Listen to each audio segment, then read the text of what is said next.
너희는 여호와의 말씀을 들을지어다.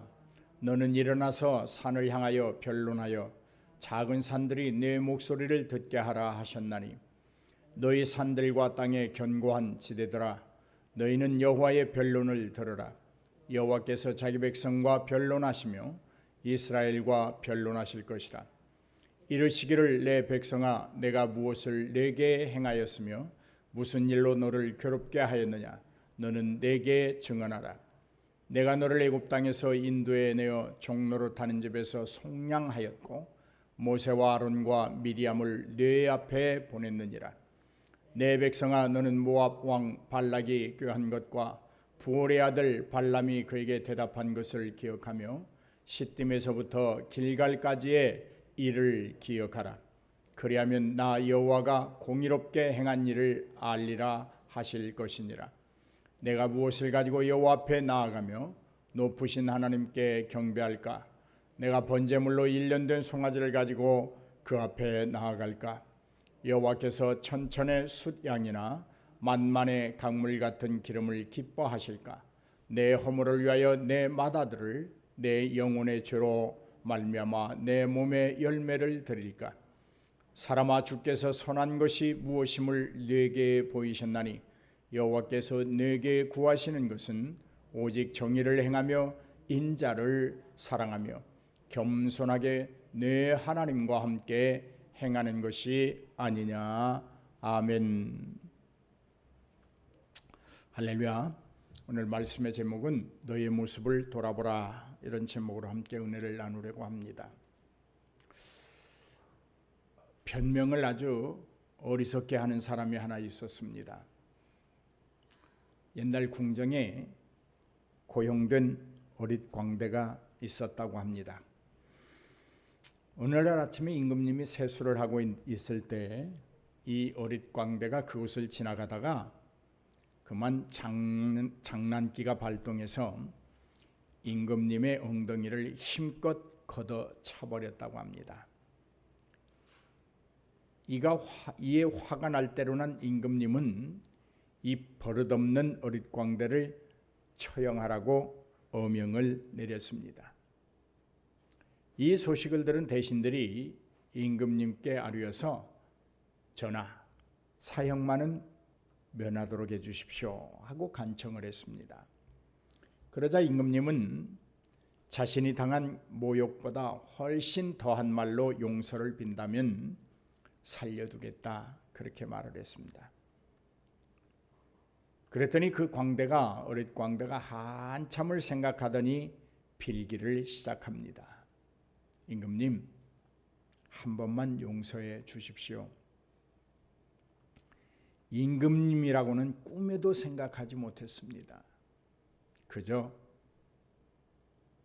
왕비님이신 줄 알고 엉덩이를 걷어찼습니다. 이렇게 변명을 했다고 합니다. 이 어릿광대가 살았을까요? 죽었을까요? 여러분, 어리석은 변명은 광대만이 아닙니다. 그보다 훨씬 전에 있었습니다. 아담과 하와가 하나님이 금하신 선악과를 따먹은 다음에 하나님의 부르심을 듣고 서로에게 잘못을 전가하면서 자신을 변명하는 광경이 창세기 3장에 나옵니다. 왕비인 줄 알고 엉덩이를 걷어찼다는 이 어리석은 광대의 변명이나 아담과 하와가 서로를 향한 변명도 어리석기는 마찬가지입니다. 사람은 자기 잘못에 대하여 솔직히 시인하고 사죄하기보다는 변명하기를 좋아하고 변명으로 일관하고 그 순간의 변명이 영원한 진실을 가릴 수 있다고 착각하는 존재들인 것 같습니다. 그런데 사랑하는 성도 여러분, 하나님 앞에는 변명이 통하지 않습니다. 오직 하나님께는 회개만 통할 뿐입니다. 왜 변명하고 계십니까? 왜 잘못에 대하여 솔직할 수 없습니까?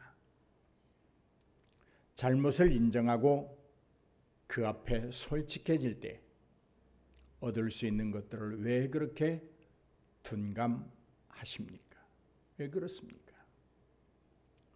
성경에는 변명을 얻었다고 말하는 이가 있습니다. 그 사람은 사도 바울입니다. 사도행전 22장 1절을 보니까 이렇게 말합니다. 부형들아, 내가 지금 여러분 앞에서 변명하는 말을 들으십시오. 빌립보서 1장 16절 말씀을 보니까 이들은 내가 복음을 변증하기 위하여 세우심을 받은 줄 알고 사랑으로 한다. 그렇게 말하고 있습니다. 내가 지금 여러분을 위하여 변명하는 말을 들으십시오. 이들이 하는 것은 나로 하여금 복음을 변증하게 하기 위하여 하는 일입니다.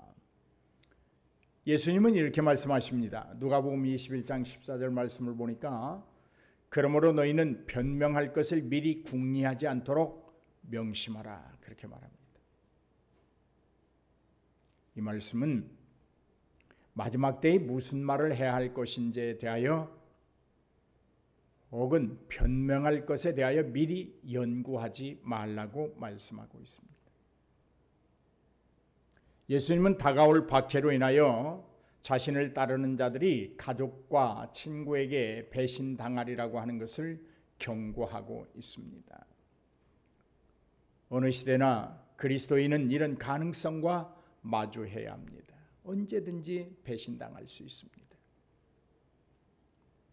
그러나 여러분, 완전히 우리가 버려졌다고 느껴질 때라도 여전히 성령 하나님께서는 우리와 함께 하심을 알고 염려하지 않기를 주의 이름으로 축복합니다.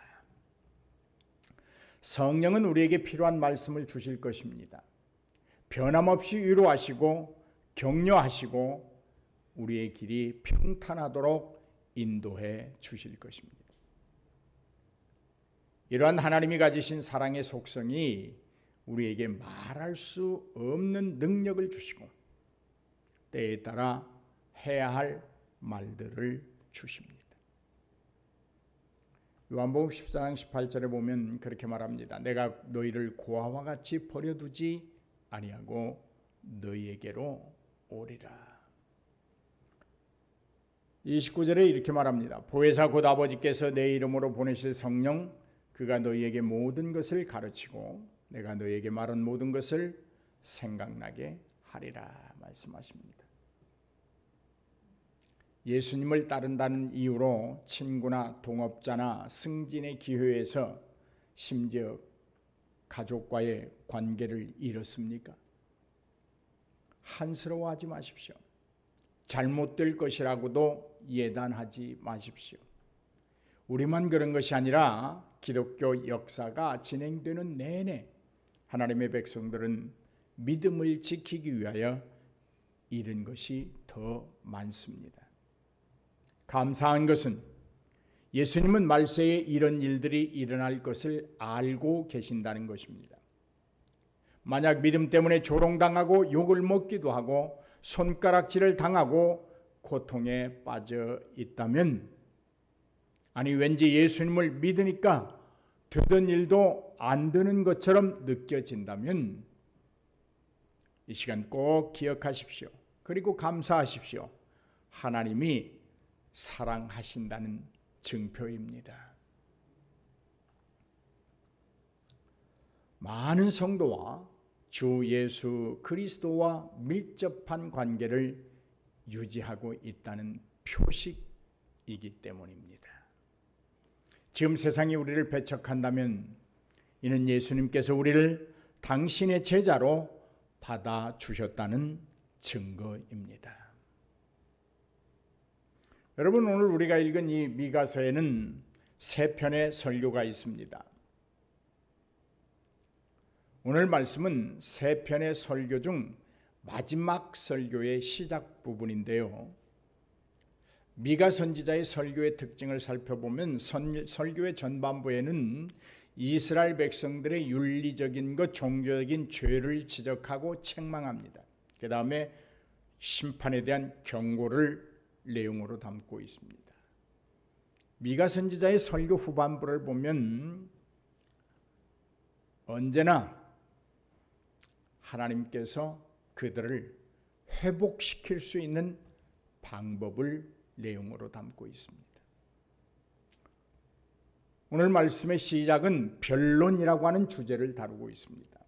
너희는 여호와의 말씀을 들을지어다. 내게 이르시기를 너희는 일어나서 산 앞에서 쟁변하여 작은 산으로 내 목소리를 듣게 하라 하셨으니 너희 산들과 땅의 견고한 지대들아 너희는 여호와의 쟁변을 들으라. 여호와께서 자기 백성과 쟁변하시며 이스라엘과 변론하실 것이라 그렇게 말씀하고 있습니다. 하나님은 이스라엘 백성들과 쟁변하시기를 원하셨습니다.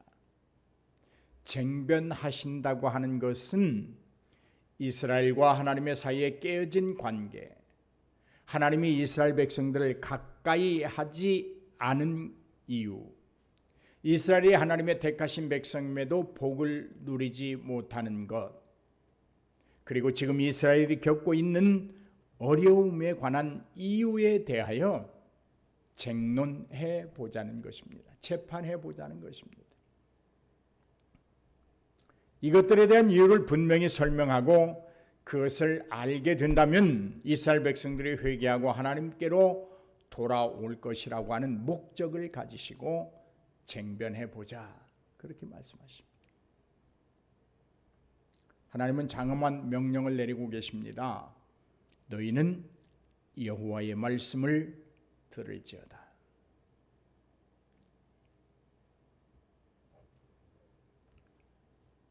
그리고 이어지는 명령은 더욱 중대합니다. 너희는 여호와의 쟁변을 들으라. 이스라엘과 변론하실 것이다. 아마 하나님은 이렇게 말씀하시려고 하셨을 거예요. 이스라엘 백성들아, 너희들의 잘못에 대하여 변명할 것이 있다면 한번 해봐라. 변명이든 설명이든 나에게 한번 해봐라. 너희들이 나에게 할 말이 있거든 한번 해봐라. 그렇게 지금 하나님은 말씀하고 있는 거예요. 그렇다면 왜 하나님은 이스라엘 백성들에게 자신들의 잘못에 대하여 변명하고 설명해 보라고 기회를 주시는 것일까? 여기에 하나님의 놀라운 계획과 바람이 담겨 있습니다. 하나님의 특별한 교육 방법이고 훈육의 교육입니다. 훈계하는 교육입니다. 하나님은 이스라엘 백성들에게 변명의 기회를 주면서 이렇게 의도를 가지고 계시는 거예요. 이스라엘 백성들이 스스로 자신의 행동에 대하여 변론해 봄으로써 하나님과의 관계가 왜 깨어졌는가를 알기를 원하시는 거예요. 하나님과의 관계가 깨어진 것은 하나님의 잘못이나 하나님께서 우리를 사랑하지 않기 때문에 일어난 일이 아니라 순전히 이스라엘 백성들의 잘못이었고 자신들의 그릇된 행동에서 비롯된 것임을 알게 하려는 하나님의 교육적 목적인 거예요.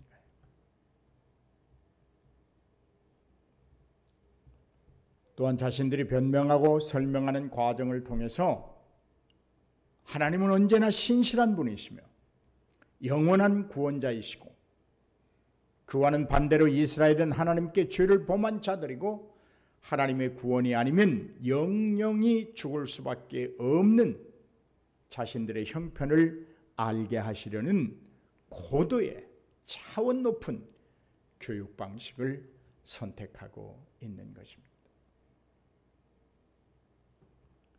하나님은 이렇게 말씀하고 싶으신 거예요. 너희를 위하여 너희가 최대한 유리하도록 변명하거나 설명을 통해서 나를 설득해 보아라. 이 말을 다르게 바꿔보면 이런 말들이 되겠습니다. 너희 자신을 지금 돌아보아라. 그러면 왜 그렇게 되었는지 알게 될 것이다. 너희가 당하는 지금 그 고통과 고난이 그런 결과를 무엇이 가지고 왔는지를 알게 될 것이다. 자세히 살펴보아라. 그리고 너희 자신이 가장 유익하도록 나에게 변명해 보아라. 그런 말입니다. 하나님은 거듭해서 그렇게 말씀하십니다. 나하고 재판 한번 해보자. 하나님이 재판하자고 하는데 이렇게 증인을 세워요. 산 앞에서 쟁변하자. 이 쟁변이라고 하는 아주 이 말은 그냥 이런 뜻이에요. 아주 혈투를 벌이는 그런 논쟁을 한번 해보자. 그런데 어디에서? 산 앞에서. 하나님과 내가 혈투를 벌이는 쟁변을 할 텐데 그것의 증인으로 산이 있는 거예요. 산. 하나님은 원고시고 우리는 피구가 되어서 하나님의 불변하시는 진실과 사랑을 증인으로 채택하고 재판해 보자는 것입니다. 사랑하는 성도 여러분, 하나님이 산을 증인으로 내세우고 쟁론해 보자는 말씀은 인간에겐 감당할 수 없는 선포입니다. 우리가 누구입니까? 우리는 하나님의 형상으로 지음을 받은 사람들이에요. 그런데 하나님은 인격조차도 없는 산을 인격자인 하나님의 형상을 가진 우리와 쟁론하시면서 인격도 없는 산을 증인으로 세우겠다고 말씀하시는 거예요. 비참하게 됐습니다. 산만도 못한 인간이 되었습니다.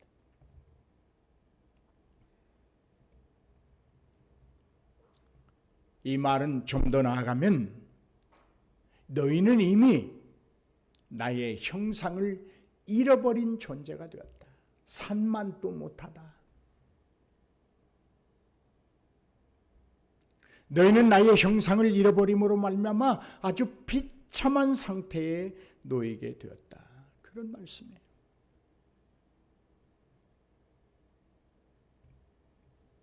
하나님의 피조물을 형상을 가진 피조물이 증인이 아니라 인격이 없는 산이 증인된다고 하니 이 얼마나 부끄러운 일입니까?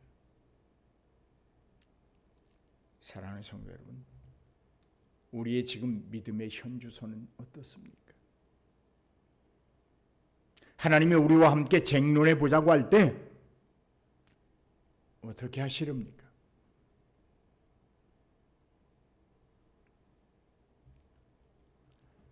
신실하신 하나님, 영원한 구원자가 되시는 하나님, 그 하나님 앞에 거룩하신 하나님의 형상을 잃고 살아가는 인생은 비참해질 수밖에 없습니다.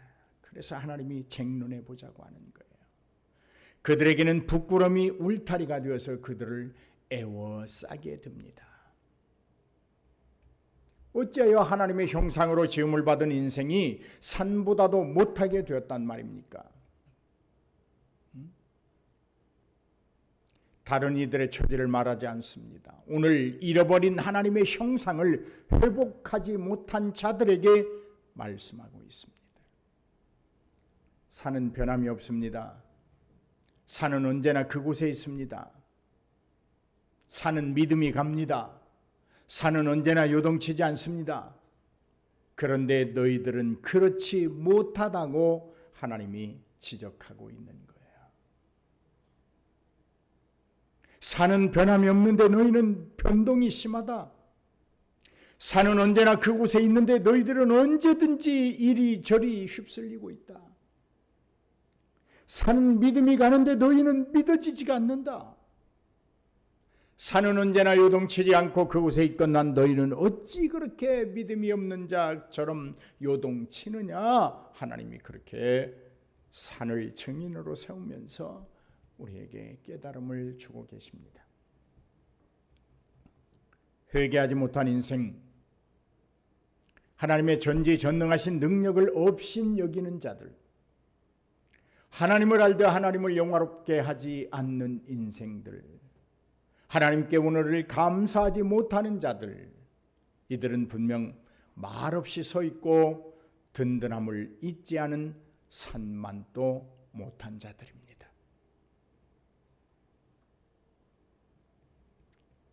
왜 하나님은 우리와 쟁론하시기를 원하십니까?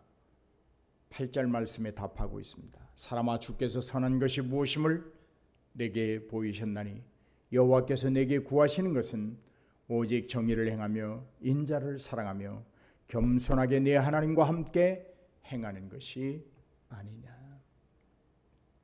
하나님과 쟁론의 결과, 하나님이 우리와 함께 쟁론하시기를 원하시는 그 목적은 바로 이거예요.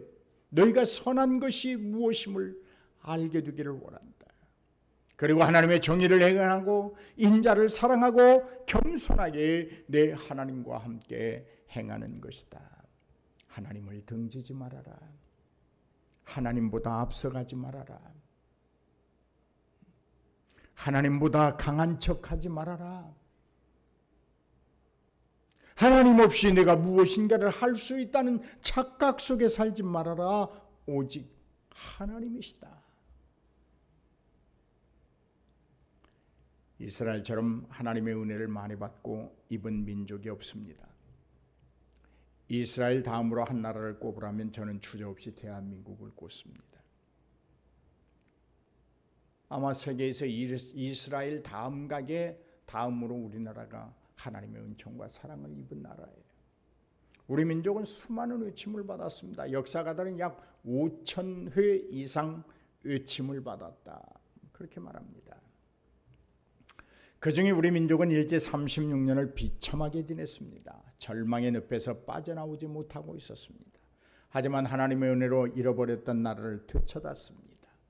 그 기쁨도 잠시였습니다. 6.25라고 하는 동족 상전의 비극을 겪게 되었습니다. 여러분, 이 시절의 상황은 어땠습니까? 외국의 원조가 아니면 연명하기 어려운 나라가 되고 말았습니다. 주른 배를 움켜쥐고 촉은 목표로 연명하던 나라가 되었습니다. 그러나 하나님은 대한민국을 세계 5위권에 이르도록 축복해 주셨습니다. 여러분, 우리나라가 초음속 비행기를 세계에서 8번째로 개발해서 시험 비행하는 성공한 나라가 되었습니다. 우주선을 쏘아 올려서 지구 궤도를 돌게 하는 이런 놀라운 나라가 되었습니다. 이것이 어찌 하나님의 은혜라고 말하지 않을 수 있겠습니까? 그러나 이 민족이 하나님 경외하기를 싫어합니다. 그러나 이 민족이 하나님을 경외한다고 하는 자들마저도 하나님을 향하여 등지기 시작합니다. 온 민족이 하나님의 은혜를 찬양하며 경배해도 부족할 터인데 한 나라의 지도자라고 하는 사람이 무당에 빠져가지고 나라를 도탄에 빠뜨리고 있습니다. 그의 부인은 자신이 무당보다도 더 영명하다고 입버릇처럼 말하고 있습니다. 남의 나라 국기에 경리하는 미련하고 우둔한 통치자가 대한민국에 있습니다. 한 끼 식사로 무엇을 했길래 그 식사비가 450만 원이나 되는지 알 수 없는 나라. 그것이 무당에 빠져 있는 사람이 먹는 식사비입니다. 900만 원 나왔는데 반절 식당 주인이 깎아줘서 450만 원이랍니다. 대단합니다. 국격은 땅에 떨어질 대로 떨어졌습니다. 세상이 비웃고 있는 나라, 각국으로부터 조롱당하는 나라가 되고 말았습니다. 더 무서운 것이 있습니다. 이런 사람을 지지하고 응원했던 사람들, 특별히 기독교 종교 지도자들이라고 자칭하는 목회자들이 입을 다물고 있습니다. 자신들의 선택이나 지지가 잘못되었다고 솔직하게 자신의 실수와 허물을 고백하지 못합니다. 안 합니다.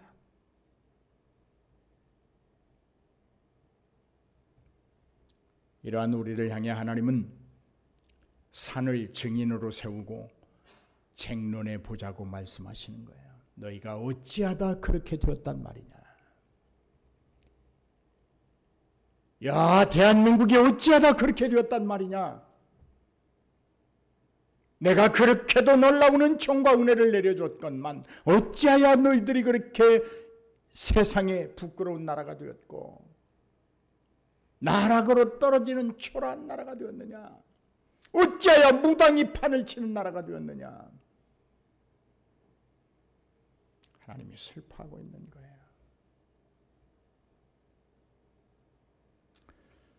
하나님의 영광을 위해서는 조금도 노력하지 않았는데 자신의 쾌락과 순간의 즐거움을 위해서는 비상하게 머리를 굴립니다.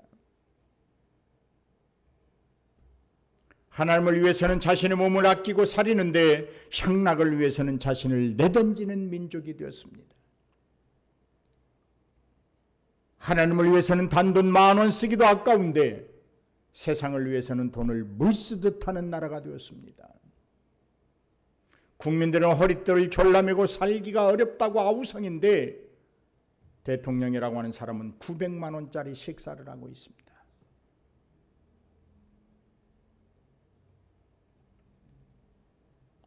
국민들은 술 한 잔이라도 아껴서 가정을 살려보라고 했었는데 대통령이라는 사람은 출근하기 전까지 술을 먹고 벌겋게 된 얼굴로 집무실에 출근하는 이런 나라가 되어버렸습니다.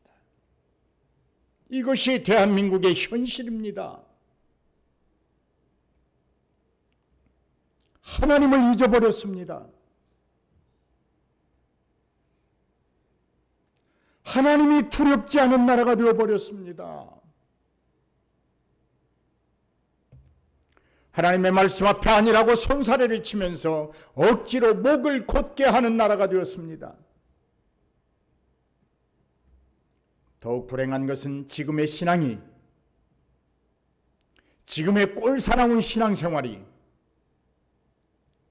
그럴싸하게 포장되어서 괜찮다고 말하는 나라가 되어버렸습니다. 아니, 잘하고 있다고 자기를 속이는 나라가 되었습니다. 네가 가진 믿음이 지금 큰 믿음이요, 너는 좋은 성도야, 잘하고 있어, 아주 좋아라고 말을 합니다.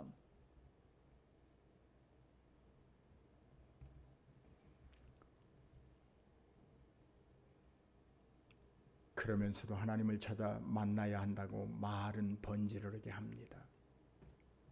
신앙생활을 거룩하게 유지해야 된다고 번지름하게 기름칠을 합니다.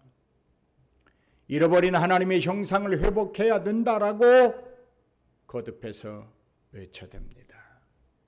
하나님이 보고 웃으실 일입니다. 지금 말씀을 들으면서 나는 아니라고 고개를 저으시는 분이 계신가요? 솔직하게 논쟁해 보십시다. 우리는 오늘 어떻습니까?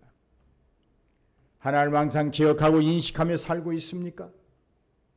하나님이 여러분 모두의 한 사람 한 사람의 주인이 되십니까? 하나님의 말씀이 여러분의 발등상의 등불로 충분합니까?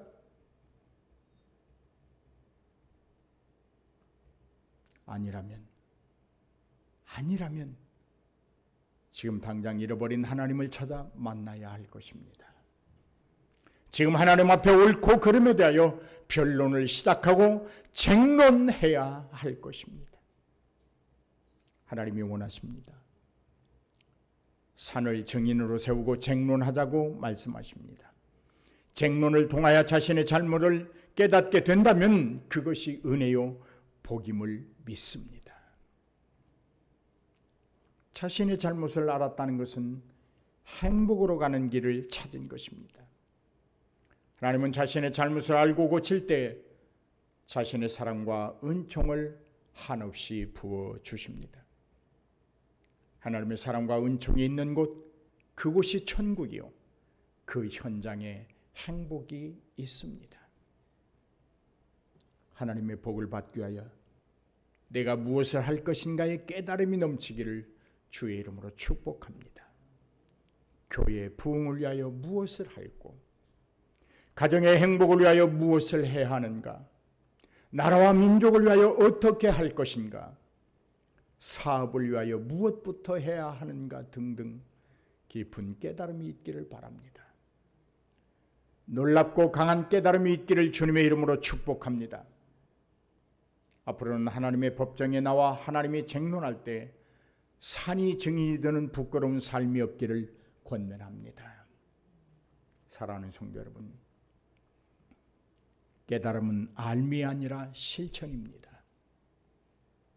참 지식이란 머릿속에 있는 것이 아니라 손, 발에 있습니다. 행동입니다. 멈춰 한 곳에 모여 있는 것이 아니라 모두를 위하여 나누고 행동하는 것이 지식입니다. 오늘 이런 깨달음을 통해서 우리 자신의 모습을 돌아봄으로 회복되어지는 역사가 일어나기를 주의 이름으로 축복합니다.